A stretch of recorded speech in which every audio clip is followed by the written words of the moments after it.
سامعین کرام، آپ سن رہی ہیں ایک پر اسرار اور خوفناک اردو کہانی جس کا نام ہے پہیلی۔ یہ اس سلسلے کی آخری اور قسط نمبر 3 ہے۔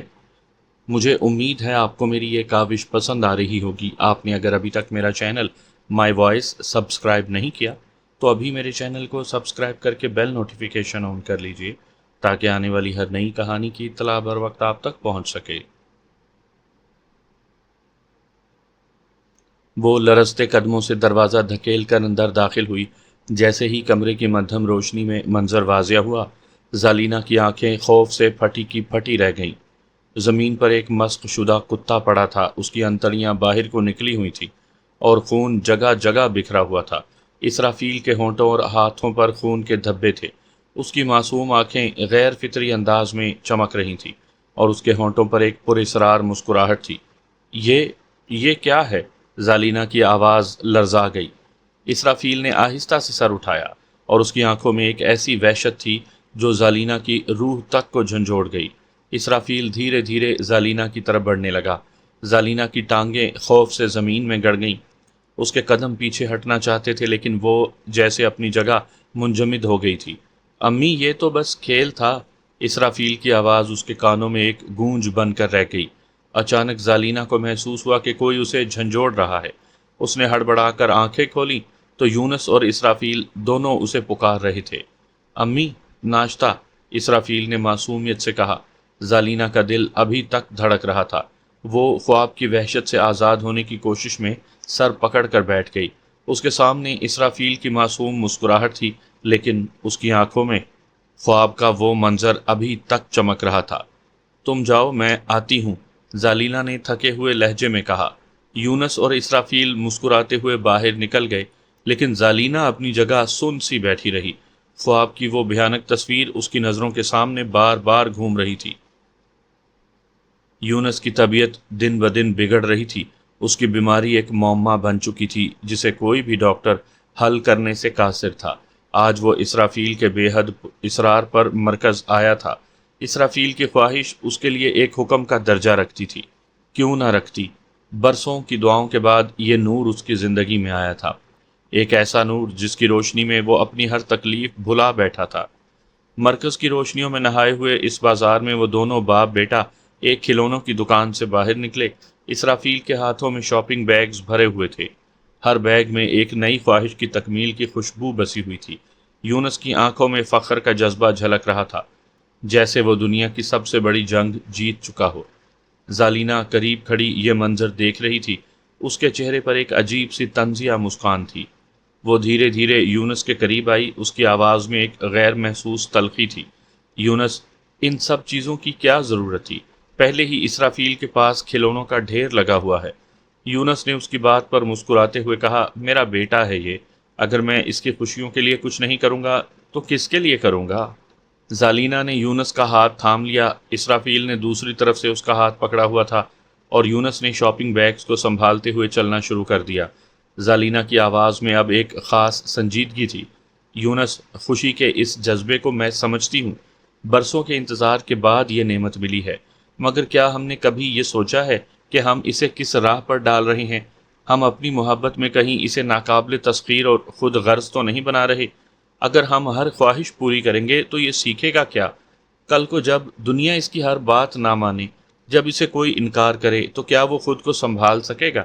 یہ جو بے لگام خواہشوں کا طوفان ہم نے پیدا کیا ہے، اسے قابو میں لانے کی ذمہ داری بھی ہماری ہی ہے یونس۔ یونس نے زالینہ کی بات کو غور سے سنا۔ اس کی آنکھوں میں سمجھ کا ایک ہلکا سا عکس نظر آیا اور اس نے اسبات میں سر ہلایا۔ اسی لمحے اسرافیل معصومیت سے بولا، بابا، آئس کریم کھانی ہے۔ زالینہ نے اس کی طرف رخ کر کے کہا، گھر چلتے ہیں، فریج میں پہلے ہی ڈھیروں آئس کریم موجود ہے، انہیں ختم کرو پھر نئی لائیں گے۔ یونس اس لمحے زالینہ کی بات پر خاموش مسکرا دیا اور زالینہ ان دونوں کو پیچھے چھوڑتی ہوئی آگے بڑھنے لگی۔ اسرافیل اسکول کی راہداریوں میں چمکتی معصومیت کے ساتھ اپنی جماعت کی جانب گامزن تھا۔ اس کی معصوم آنکھوں میں نہ کوئی فکر تھی، نہ کوئی دھڑکا، جیسے وہ دنیا کی ہر برائی سے بالکل نا واقف ہو۔ لیکن یہ سکون کا لمحہ ایک ایسی شیطانی نظر کے حصار میں آ چکا تھا جو خیر کے ہر پہلو کو گہنا دینے کا ہنر رکھتی تھی۔ ایک کمرے کے کونے میں کھڑا ایک خبیث صورت شخص جس کے چہرے پر کمینگی کے آثار نمایاں تھے، اسرافیل کو دیکھ کر ٹھٹک گیا۔ اس کی نظریں اسرافیل کی معصومیت پر جم گئیں اور اس کی پیشانی پر ایک مکروہ مسکراہٹ ابھری۔ وہ اپنی جگہ سے ہلکا سا جھک کر گارڈ کو اشارے سے بلاتا ہے۔ گارڈ تیزی سے قریب آتا ہے تو وہ دھیمی مگر کینہ پرور آواز میں کہتا ہے، یہ بچہ چھٹی کے وقت میرے کمرے میں لے آنا، اور اگر اس کے گھر سے کوئی پوچھنے آئے تو کہہ دینا کہ اپنے دوست کے ساتھ گیا ہے۔ کہہ دینا آپ ہی نے اجازت دی تھی، ایسا اس لڑکے نے کہا ہے۔ گارڈ ایک لمحے کو ہچکچایا لیکن پھر اس بات میں سر ہلا دیا، جیسے اس مکروہ حکم کے سامنے اس کی حیثیت کچھ بھی نہ ہو۔ وہ خبیث شخص جو اسکول کا ہیڈ تھا اپنی کرسی کی طرف پلٹا اور کمرے میں غائب ہو گیا، مگر اس کے لبوں پر ایک مکروہ مسکان اب بھی قائم تھی۔ اس کی آنکھوں میں ایک شیطانی چمک تھی، جیسے وہ اپنے ناپاک ارادے کی کامیابی کو پہلے ہی یقینی مان رہا ہو، لیکن وہ نہیں جانتا تھا کہ اس نے ایسی غلطی کی ہے جو اس کے وجود کو ہلا کر رکھ دے گی۔ پردے کے پیچھے کچھ ایسا ہونے والا تھا جس کا وہ اندازہ بھی نہیں کر سکتا تھا۔ اسکول کی خاموش فضا جو ابھی تک اسرافیل کی معصومیت سے جگمگا رہی تھی، اب ایک خوفناک راز کی گواہ بننے والی تھی۔ چھٹی کا وقت قریب تھا، کلاسوں کے گرد خاموشی چھا چکی تھی اور اسکول کی عمارت سنسان ہو چکی تھی۔ گارڈ اسرافیل کا بیگ تھامے ہوئے دھیرے دھیرے ہیڈ ماسٹر کے کمرے کی طرف بڑھ رہا تھا۔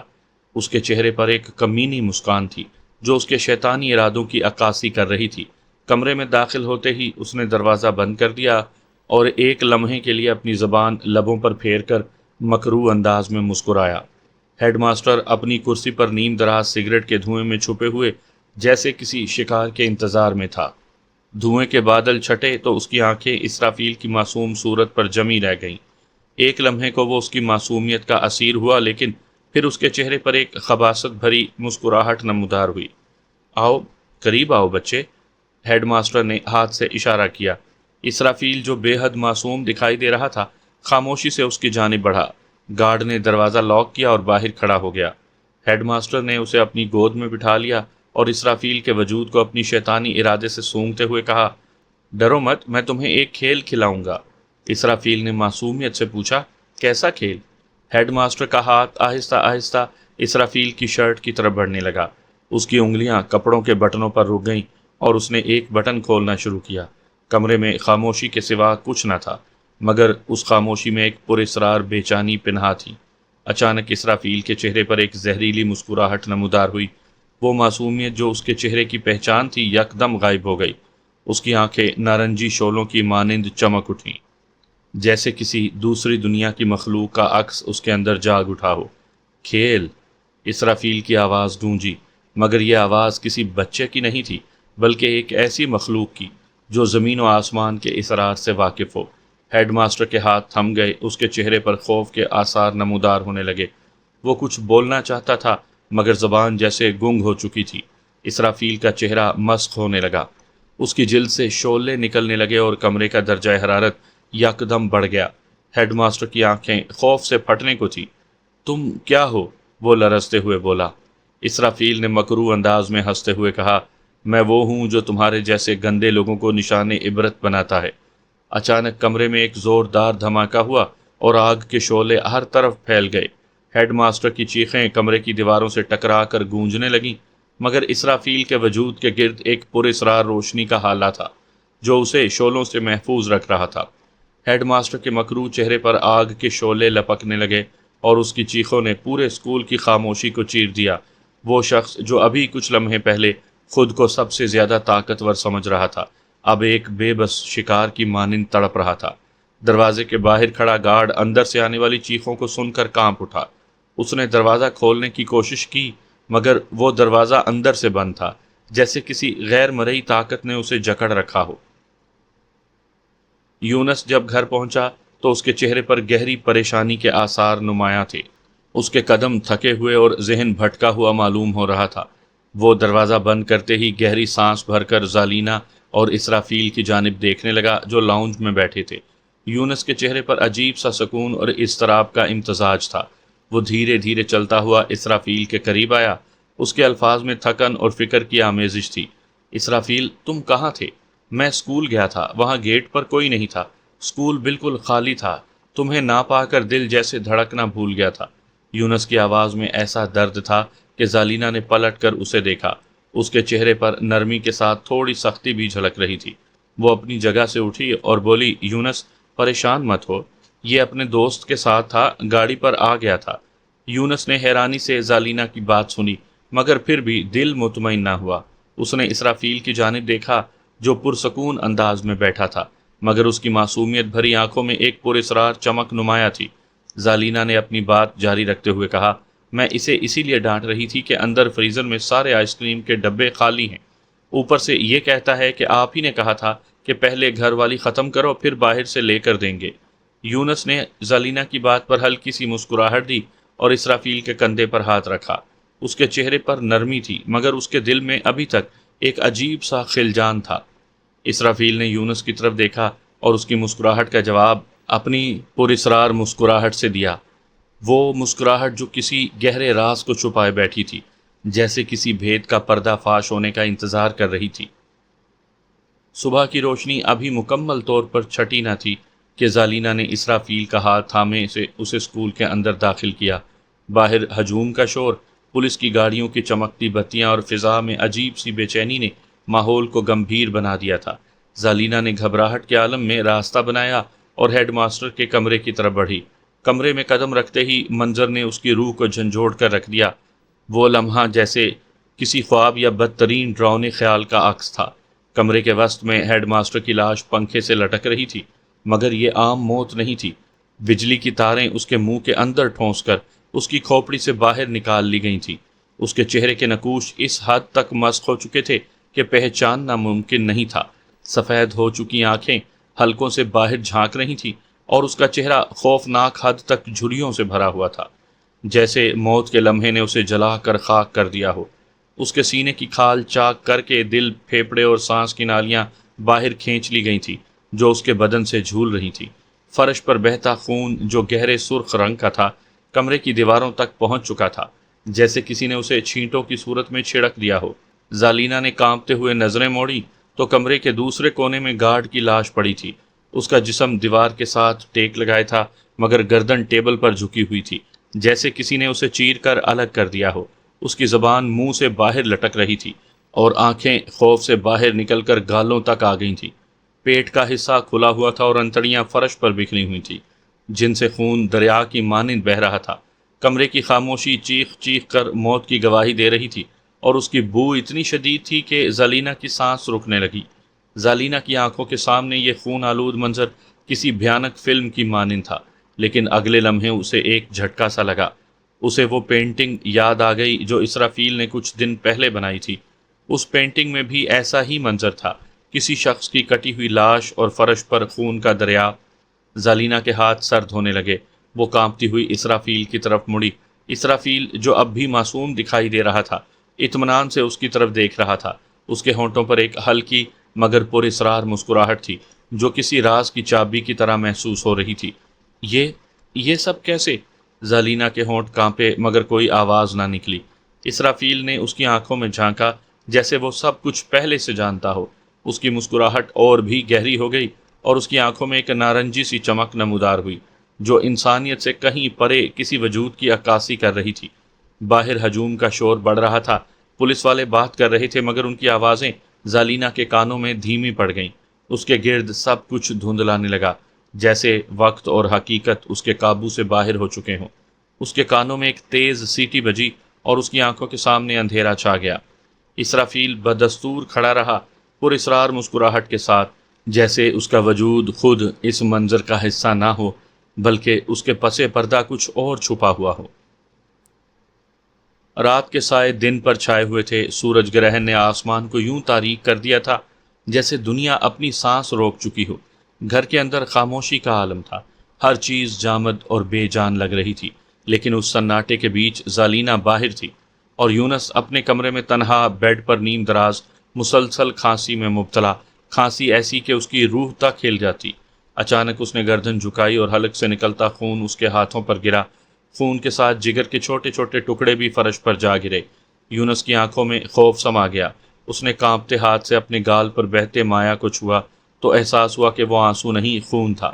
اس کی سانسیں بھاری ہو رہی تھیں اور اس کے دل کی دھڑکن جیسے کسی بے قابو طوفان میں الجھ چکی تھی۔ اچانک یونس نے سر اٹھایا۔ سامنے اسرافیل کھڑا تھا۔ اس کی آنکھوں میں ایک عجیب سی چمک تھی، نہ خوشی کی نہ غم کی، بلکہ ایک پراسرار اطمینان کی جو کسی راز کی گہرائی کو ظاہر کر رہا تھا۔ یونس گھبراہٹ میں بول اٹھا، بیٹا یہاں سے چلے جاؤ، کچھ نہیں ہے، سب ٹھیک ہے۔ لیکن اس کی آواز کپ کپا رہی تھی، جیسے لفظ بھی اس کا ساتھ چھوڑنے لگے ہوں۔ اسرافیل نے سر جھکا کر گردن ذرا ٹیڑھی کی اور مدھم مگر گہرے لہجے میں بولا، بابا میں جانے کے لیے تو نہیں آیا، میں تو آپ کو بہت دور بھیجنے آیا ہوں۔ یونس کا دل دھڑکنا بھول گیا۔ اسرافیل آہستہ آہستہ قدم بڑھاتا یونس کے قریب آیا۔ یونس کی سانس اٹکنے لگی اور کھانسی کے ساتھ اس کے منہ، ناک اور کان سے خون بہنے لگا۔ بابا آپ جانتے ہیں آپ کی بیوی انسان نہیں ہے، وہ ایک جن زادی ہے۔ یہ سن کر یونس کا وجود لرز اٹھا۔ اس کے کانوں میں اسرافیل کی آواز گونج رہی تھی، مگر دماغ اس بات کو قبول کرنے سے قاصر تھا۔ کیا کہہ رہے ہو تم؟ وہ تمہاری ماں ہے، میری بیوی۔ یونس بمشکل بولا، مگر اس کی آواز جیسے ہوا میں کھو گئی۔ اسرافیل کی آنکھوں میں چمک مزید گہری ہو گئی۔ وہ تمہاری بیوی نہیں ہے بابا، وہ لیا ہے، وہی لیا جس کی کہانی ہزاروں سال پرانی ہے۔ تمہیں پوری حقیقت سناتا ہوں۔ باہر آسمان پر اندھیرا گہرا ہو چکا تھا، پرندے خاموش تھے، ہوا ٹھہری ہوئی تھی اور فضا میں خوف کی ایک انکہی کہانی گھل چکی تھی۔ آج سے لاکھوں سال پہلے فرشتوں اور جنات کے درمیان ایک جنگ ہوئی تھی۔ جنات کو شکست ہوئی اور انہیں ویران جگہوں پر قید کر دیا گیا۔ پھر حضرت سلیمان علیہ السلام کے زمانے میں جنات کو آزاد کیا گیا۔ یہ آزادی آزمائش تھی، انسانوں کے لیے بھی اور جنات کے لیے بھی۔ یونس کی آنکھیں بے یقینی سے اسرافیل کو دیکھ رہی تھیں۔ حضرت سلیمان علیہ السلام کی وفات کے بعد یہودی بھٹک گئے تھے، وہ دوبارہ گناہوں میں مبتلا ہو گئے۔ اسی دوران ایک یہودی خاندان کا فرد جنات کی دنیا میں جا پہنچا۔ اسے وہاں ایک پری ملی اور وہ اس کے عشق میں گرفتار ہو گیا۔ ان دونوں نے شادی کی اور ان کی ایک بیٹی ہوئی جس کا نام لیا رکھا گیا، وہی لیا جو آج زالینا کے نام سے جانی جاتی ہے۔ یونس کے دل کی دھڑکن رکنے لگی۔ جنات کو یہ شادی قبول نہ تھی۔ انہوں نے لیا کی ماں کو قید کر دیا اور اس کے شوہر کو موت کے گھاٹ اتار دیا۔ لیا کو سزا دی گئی کہ وہ ہمیشہ زندہ رہے گی، مگر صرف اپنے شوہر کی زندگی کی طاقت سے۔ اس کا شوہر زندہ رہے گا تو وہ زندہ رہے گی۔ یونس کی سانسیں اکھڑنے لگیں۔ لیا نے اپنی زندگی کے لیے شوہر پر شوہر بدلے، مگر ہر شوہر کی موت اس کے بچوں کے ہاتھوں ہوئی، کیونکہ اس کے بچے جنات کی نسل سے تھے اور ان کا واحد مقصد اپنے باپ کو مارنا تھا۔ یونس کی آنکھوں سے آنسو جاری ہو گئے۔ مگر زالینا تم سے محبت کرتی تھی بابا، وہ تمہیں کھونا نہیں چاہتی تھی۔ اس نے تمہاری زندگی بچانے کے لیے اپنی ہر اولاد کو مار ڈالا، یہاں تک کہ میری بھی باری آ گئی۔ یونس نے بے بسی سے اسرافیل کو دیکھا جو مسکرا رہا تھا۔ جانتے ہیں بابا وہ مجھے کیوں نہ مار سکی؟ کیونکہ میں اس کی حدوں سے باہر تھا، اس کی سوچ، اس کی حقیقت اور اس کے وقت سے آگے کا مسافر۔ یونس کے چہرے پر حیرت اور بے یقینی کے آثار گہرے ہو گئے۔ وہ کچھ بولنا چاہتا تھا، مگر الفاظ جیسے اس کے لبوں سے چھن گئے ہوں۔ اسرافیل کی آنکھوں میں ایک عجیب سی چمک تھی، جیسے وہ کسی بڑے راز کا پردہ فاش کرنے والا ہو۔ بابا وہ رات یاد ہے جب آپ باغ میں تھے، ایک سایہ آپ کے عقب میں تھا جو آپ کی جان لینا چاہتا تھا۔ اس نے یونس کو لرزتے ہوئے وجود کی طرف دیکھتے ہوئے کہا، وہ سایہ میں تھا بابا، مستقبل سے آیا ہوا میں۔ یونس کے دل کی دھڑکن لمحہ بھر کے لیے تھم گئی۔ اس کے حلق سے ایک گھٹی ہوئی آواز نکلی، مگر وہ کچھ کہہ نہ سکا۔ یہ وقت کا ایک دھوکہ تھا بابا، ایک آئینہ تھا جو آپ کے اور میرے درمیان کھڑا تھا۔ زالینا نے آپ کو بچایا، مگر میرے مستقبل کے وجود کو ختم کر دیا۔ وہ لمحہ میرا خاتمہ تھا، مگر میں دوبارہ آیا۔ اسرافیل نے ایک پل کے لیے خاموشی اختیار کی، پھر مسکراتے ہوئے کہا، جانتے ہیں کیسے؟ یونس کے لب لرزے، مگر کوئی لفظ ادا نہ ہو سکا۔ میں نے وقت کے پردے چاک کیے، کثیر جہانی کائنات، ملٹی ورس کی گتھیاں سلجھائیں اور ایک ایسا راستہ بنایا جو مجھے اس دنیا میں واپس لے آیا۔ اسرافیل کی آواز میں عجیب سا جادو تھا، ایک ایسا وزن جو یونس کی روح کو جھنجھوڑ رہا تھا۔ میرا منصوبہ سادہ سا تھا، پہلے زالینا کو ختم کرنا، اس کی صورت اختیار کرنا اور پھر سورج گرہن کے وقت آپ کو مار دینا۔ اس کی مسکراہٹ میں ایک عجیب سی تلخی تھی۔ یونس کی آنکھوں سے آنسو بہنے لگے۔ اس کے چہرے پر بے یقینی اور دکھ کا رنگ گہرا ہو گیا۔ لیکن افسوس بابا، اسرافیل نے ہلکی سی ہنسی کے ساتھ کہا، مغرب کا وقت ہوا اور زالینہ کو اس کی طاقت واپس مل گئی۔ اس نے مجھے ختم کر دیا۔ مگر یہ بات سمجھ لیجئے بابا کہ اس دنیا، اس جہان اور اس مخصوص جہت کے زالینہ اور آپ نے مجھے جنم دینا تھا۔ زالینہ نے مجھے اپنی کوکھ میں محسوس کیا، مجھے پیدا کیا، مگر وہ مجھے ختم کرنا چاہتی تھی۔ وہ جانتی تھی کہ میں عام اولاد نہیں ہوں، میں ایک مختلف وجود ہوں، لیکن وہ مجھے مار نہ سکی۔ جانتے ہیں کیوں؟ کیونکہ میں آپ کی زندگی کی کشش کو اپنے اندر جذب کر رہا تھا۔ آپ کی ہر سانس، ہر دھڑکن میرے وجود کو تقویت دے رہی تھی۔ اسرافیل کے چہرے پر ایک پراسرار مسکراہٹ ابھری اور اس کی آنکھیں گہری اور پراسرار روشنی سے چمکنے لگیں۔ متعدد عالمین یعنی مختلف جہتوں کے بیچ ایک ایسا توازن قائم تھا جو میری زندگی سے جڑا ہوا تھا۔ ایک جہت میں مر گیا تھا، لیکن اس جہت میں، اس دنیا میں اب بھی باقی ہوں۔ یہ میرا آخری وجود ہے بابا، اور اب اگر میں مرا تو آپ کو لے کر مروں گا۔ یونس کا دل خوف اور حیرت کے سمندر میں ڈوبنے لگا۔ اس کی سانسیں تیز ہو گئیں اور وہ اسرافیل کے ہر لفظ کو سمجھنے کی کوشش کرنے لگا۔ کمرے کی فضا مزید بوجھل ہو گئی۔ دیواروں پر روشنی کے سائے حرکت کرتے ہوئے کسی نادیدہ وجود کی موجودگی کا احساس دلا رہے تھے۔ اسرافیل نے اپنے چہرے پر ایک عجیب سا سکون لاتے ہوئے آگے سے کہا، یہ دنیا، یہ جہان، یہ وقت کا دھارا، سب ایک دوسرے سے جڑے ہوئے ہیں۔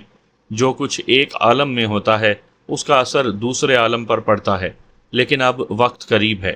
یہ میرا فیصلہ کن لمحہ ہے، یا تو میں آپ کو ختم کر کے اس وجود سے آزاد ہو جاؤں، یا آپ کے ساتھ اس جہان سے ہمیشہ کے لیے ختم ہو جاؤں۔ یونس کی آنکھوں میں آنسو چھلکنے لگے۔ وہ جانتا تھا کہ اسرافیل جو کچھ کہہ رہا ہے اس کے پیچھے ایک نہایت ہی خوفناک سچائی چھپی ہوئی ہے، لیکن وہ اس سچائی کو سمجھنے سے قاصر تھا۔ یونس کے لب لرزے، اس کی آنکھوں سے بہنے والے آنسو فرش پر خون کے نشان چھوڑ رہے تھے۔ کیا تم جانتے ہو، زالینہ کے پاس دن کے وقت کوئی طاقت نہیں ہوتی، اس کے برعکس رات اس کی قوت کا سر چشمہ بن جاتی ہے۔ یہی وجہ تھی کہ جنات اسے دن کی روشنی میں ڈرایا کرتے تھے، لیکن وہ کبھی خوف زدہ نہ ہوئی۔ کیا تم جانتے ہو کیوں؟ اسرافیل نے گہری نظروں سے دیکھتے ہوئے کہا، کیونکہ وہ تم سے محبت کرتی ہے۔ اگر ایسا نہ ہوتا تو وہ تمہارے ساتھ نہ ہوتی۔ وہ خود ایک ایسا راز ہے جسے سمجھنا تو درکنار، وہ خود بھی سلجھا نہیں سکتی۔ اس نے لمحہ بھر توقف کیا اور پھر مدھم لہجے میں بولا، تمہیں شاید معلوم نہیں، اس نے 4 یا 5 مرتبہ اپنی شوہروں کو قتل کیا تھا، کیونکہ وہ اس کے راز کو جان گئے تھے۔ مگر تمہاری محبت، تمہاری معصومیت نے اس کے وجود کو بدل کر رکھ دیا۔ وہ اب تمہارے لیے سب کچھ کر رہی ہے، محض اس لیے کہ تمہیں کسی قسم کا نقصان نہ پہنچے۔ اب وہ گھڑی آ پہنچی ہے جس کے لیے مجھے بھیجا گیا ہے۔ اسرافیل کی آواز میں ایسا گرجدار ارتعاش تھا جیسے کسی بھاری دروازے کے بند ہونے کی صدا وادیوں میں گونج رہی ہو۔ یونس کے سامنے کھڑے اسرافیل کی آنکھوں کے گہرے سیاہ ساکٹ یکدم شعلوں کی لو سے بھر گئے، اور ان شعلوں نے ایسے بھڑکنا شروع کیا گویا دوزخ کے دروازے کھل چکے ہوں۔ اس کا چہرہ جو چند لمحے پہلے انسانی محسوس ہوتا تھا، اب شعلوں کی لپیٹ میں تھا۔ آگ کی تپش سے فضا کانپ رہی تھی، اور اسرافیل کے خد و خال ایک خوفناک وجود میں ڈھلنے لگے۔ اس کے بدن کی ہڈیوں نے ایک عجیب طرح کی تڑک کے ساتھ اپنی ساخت بدلی، اور وہ بدن جو پہلے نحیف اور لاغر دکھتا تھا اب گویا آگ کا ایک دہکتا ہوا پیکر بن گیا۔ اسرافیل کے وجود کے گرد آگ کے دھارے سانپ کی طرح لپٹے ہوئے تھے، اور ہر سانس کے ساتھ شعلے مزید بلند ہو رہے تھے۔ یونس جو پہلے ہی شکست خوردہ کھڑا تھا، یہ منظر دیکھ کر بے اختیار زمین پر بیٹھ گیا۔ اس کے آنسو اس کے چہرے پر بہنے لگے، مگر وہ اس منظر سے نظریں نہ چرا سکا۔ اس کے سامنے اسرافیل کا وجود ایک دیو مالائی خوف کی علامت بن چکا تھا، اور اس کے کمزور ہوتے ہوئے وجود کا آخری حصہ بھی ان شعلوں کی بھینٹ چڑھ گیا۔ فضا میں دھواں، شعلے اور خوف کی گونج تھی، اور یونس کا دل جیسے کسی انجانے خوف سے چٹکتا جا رہا تھا۔ زالینہ گھر میں داخل ہوئی تو حال کی نیم روشن فضا میں ایک غیر معمولی خاموشی چھائی ہوئی تھی، جیسے دیواریں کسی اندوناک حادثے کی گواہ بنی ہوں۔ اس کے قدم بے ساختہ آگے بڑھے، اور سامنے کا منظر دیکھ کر وہ ساکت رہ گئی۔ سانسیں رک گئیں، آنکھیں پھیل گئیں، اور دل جیسے دھڑکنا بھول گیا۔ سامنے یونس دیوار کے ساتھ لگا ہوا تھا، اس کا سر جھکا ہوا تھا اور گردن ایک عجیب زاویے سے مڑی ہوئی تھی۔ دیوار پر خون کی گہری لکیریں اور فرش پر بہتا ہوا خون ہر طرف پھیل چکا تھا۔ زالینہ کے قدم لڑکھڑا گئے، وہ بمشکل آگے بڑھی اور فرش پر گر کر بیٹھ گئی۔ یونس، اس کی آواز جیسے گلے میں پھنس گئی۔ وہ بے اختیار اس کے قریب ہوئی، اس کا چہرہ اپنے ہاتھوں میں لیا۔ یونس کا جسم ٹھنڈا پڑ چکا تھا اور اس کی آنکھوں کے گرد نیلی رگیں ابھر آئی تھیں، مگر جو منظر سب سے زیادہ لرزہ خیز تھا وہ اس کے پیٹ سے باہر نکلی ہوئی انتڑیاں تھیں جو خون میں لت پت زمین پر بکھری ہوئی تھیں۔ زالینہ کے ہونٹ کپ کپا رہے تھے اور آنکھوں سے آنسو بہنے لگے۔ یونس، وہ چیختی رہی۔ اس کے ہاتھ یونس کے بے جان چہرے پر بے اختیار پھسلتے رہے۔ وہ بے بسی اور دکھ کے عالم میں ٹوٹ چکی تھی، لیکن یکدم اس خاموشی کو ایک عجیب سی آواز نے توڑ دیا۔ ایک گہرے دھماکہ خیز گونج کے ساتھ حال کے اندھیرے سے ایک غیر انسانی وجود نمودار ہوا۔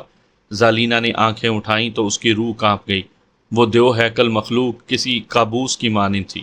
اس کا چہرہ شیر جیسا، مگر آنکھوں میں دہکتے شعلے اور بال آگ کے دھاروں کی طرح جل رہے تھے۔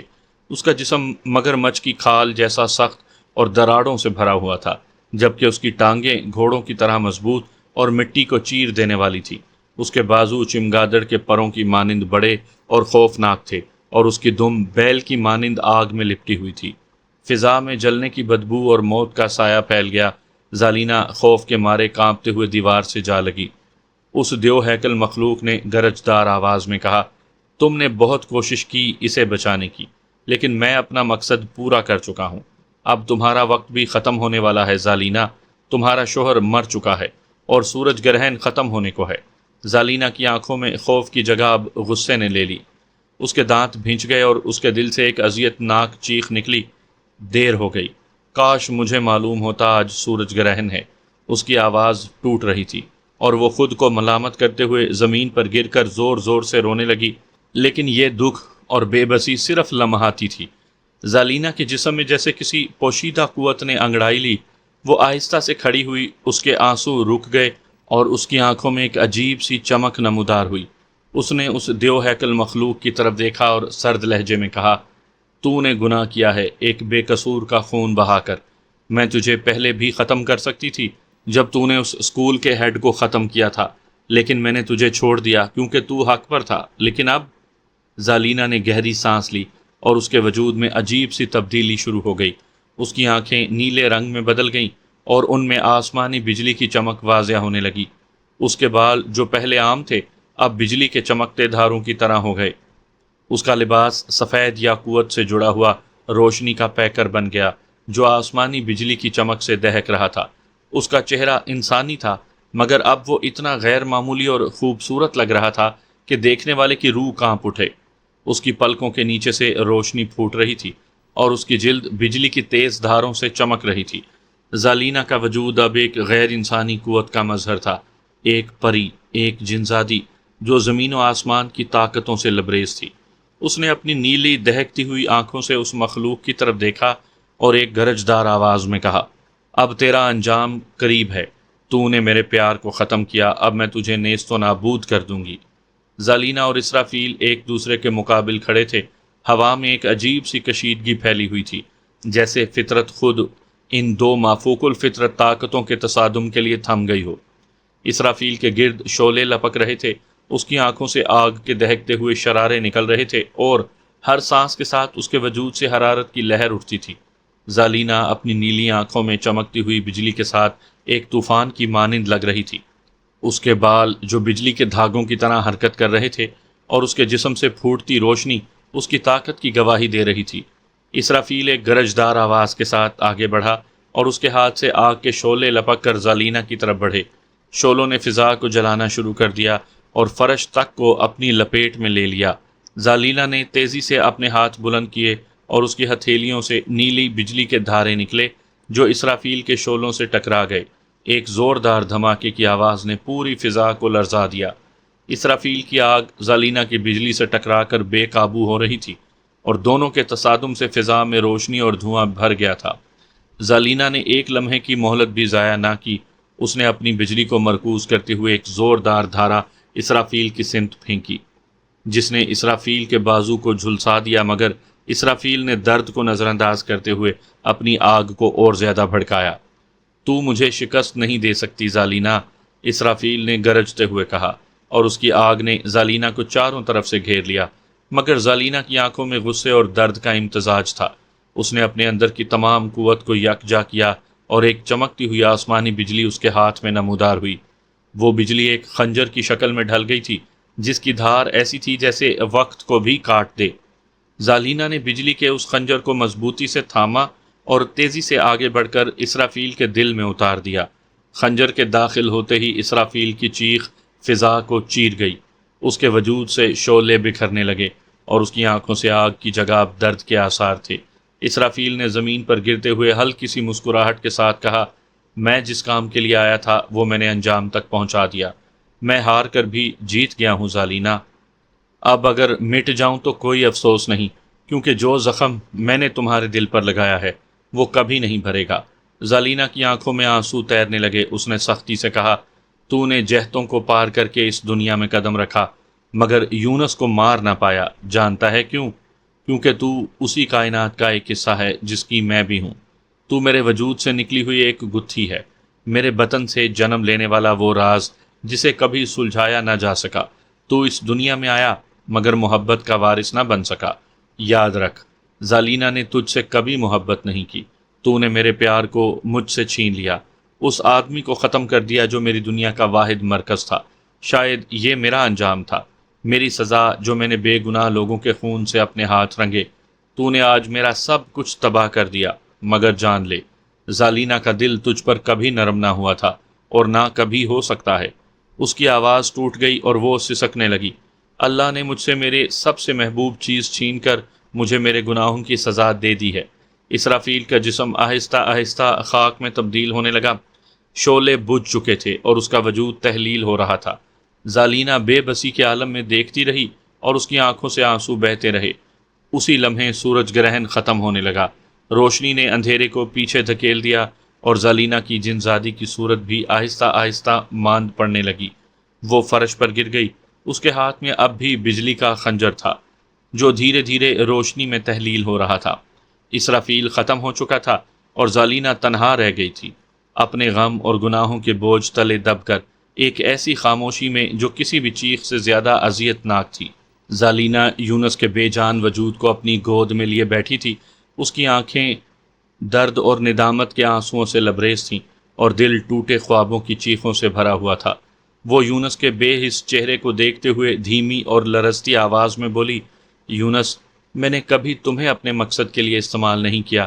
تم میری زندگی کی وہ روشنی تھے جس نے میری تاریکیوں کو مات دینے کی کوشش کی، لیکن شاید ہر کہانی میں کوئی نہ کوئی کردار ہمیشہ غلط سمجھا جاتا ہے، وہ کردار جو اپنی کہانی میں درست ہوتا ہے مگر دوسروں کی کہانیوں میں برا بن جاتا ہے۔ میں نہیں چاہتی تھی کہ تمہاری کہانی میں بری بنوں۔ یونس، تم میرے لیے مر گئے، لیکن میں تمہارے بغیر جینے کا تصور بھی نہیں کر سکتی۔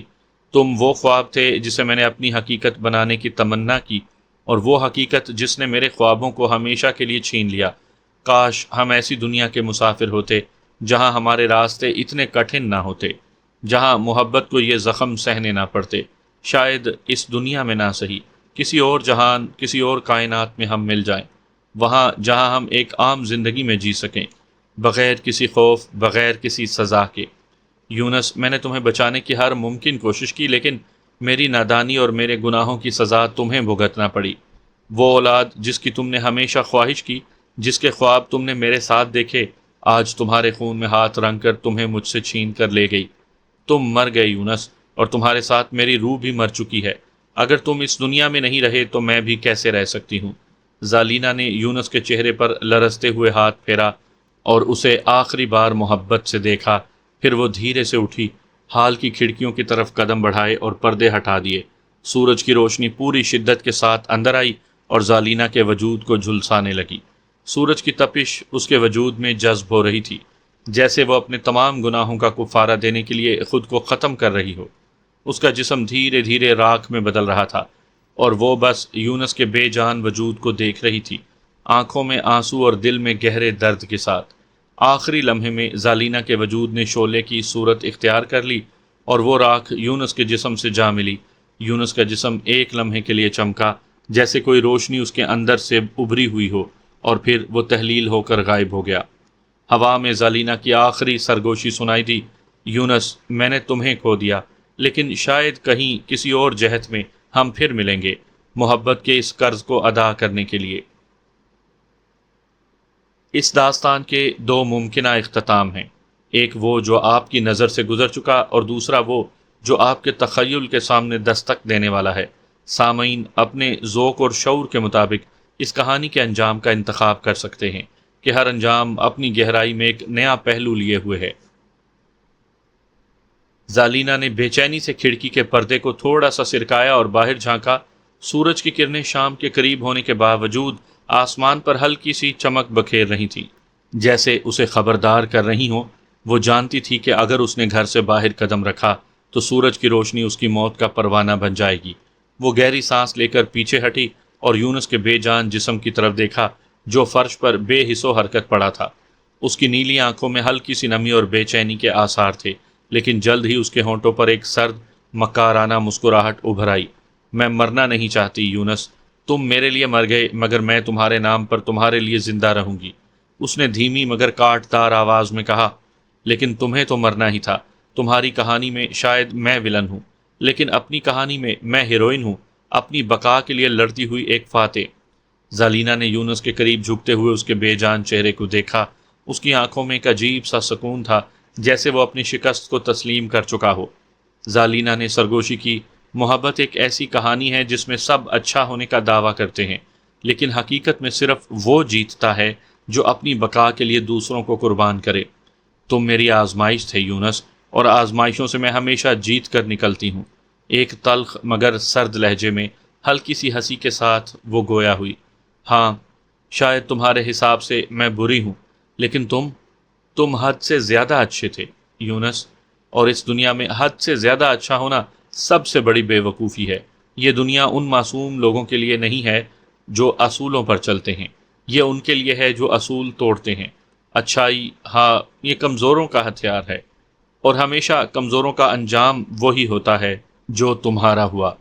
آخرت، ہاں، وہ تمہارے جیسے لوگوں کے لیے ہوگی جنہیں دنیا میں کچھ نہیں ملا۔ میں نے وہی چنا جو اس دنیا میں جیتنے والوں کا حق ہے، طاقت، اختیار اور اپنی مرضی، اور تم نے اصول، ایمان اور ایک خواب جو اسی دنیا نے کچل دیا۔ یہ کہتے ہوئے وہ آہستہ سے اٹھی اور اپنے ہاتھوں کو ہوا میں بلند کیا۔ اس کی سفید جلد چمکنے لگی اور اس کے ارد گرد روشنیوں کا ایک ہالہ سا پیدا ہو گیا۔